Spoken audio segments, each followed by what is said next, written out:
Hey everybody, today is Saturday, April 4th, and today in the garden we are going to be planting wildflowers, as I mentioned in the last video, to act as a natural pesticide. So what these do is they attract bugs like ladybugs, praying mantis, ground beetles, spiders, and a specific type of wasp, and those insects actually prey on the type of insects that like to eat our leaves and stunt the growth of our plants.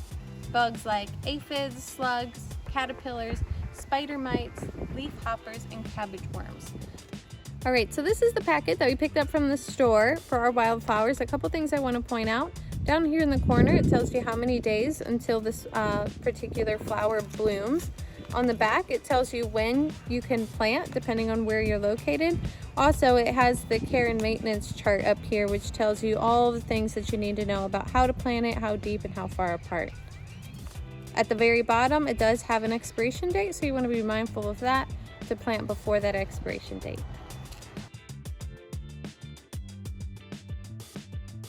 One of the things that I want to talk about in this garden, as you can see, all of the rows are planted north to south. There's a reason for that. With the sun rising in the east and setting in the west, you want to make sure that each of your plants get the same amount of sun. So it's important when you're planting your garden, if you have rows, to make sure they're going north to south. Specifically, we are going to plant these flowers right here in the middle row. That way, both sides of the garden are able to benefit from the flowers and the bugs they attract, but we can still stand in the opposite rows and get to all 4 rows of crops.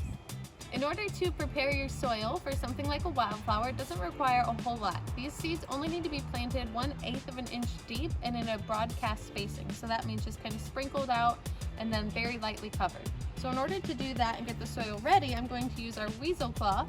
As you can tell, it just aerates the soil. You just put it in like this, and then you put your foot on it, and it just breaks up the soil. So what this is going to do is it's going to allow the seeds to drop in that 1/8 of an inch, and then I'm going to go back and lightly cover it.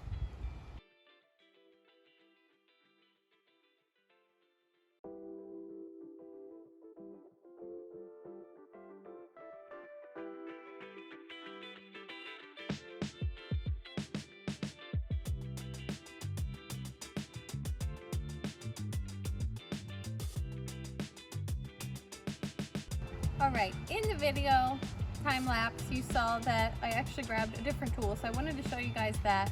As I was using the weasel claw, I noticed that it was going too deep, which I planted the seeds deeper than 1/8 inch, they weren't going to grow. So after I used the claw that I showed you earlier, I got out this wonderful tool, which is one of my favorite. It makes the soil look like tiny rows back and forth, and it really leveled it out, but still created a small divot where I could plant the seeds that 1/8 inch deep. So that's what that was. One of the things that I love about gardening is you never stop learning. Something we learned today is that ideally we would have planted these seeds about 2 months ago. That way they could be in bloom right now and be having the effects that we want as a pesticide. However, it's okay, we're in luck. In 60 days, these plants will still be able to reap those benefits.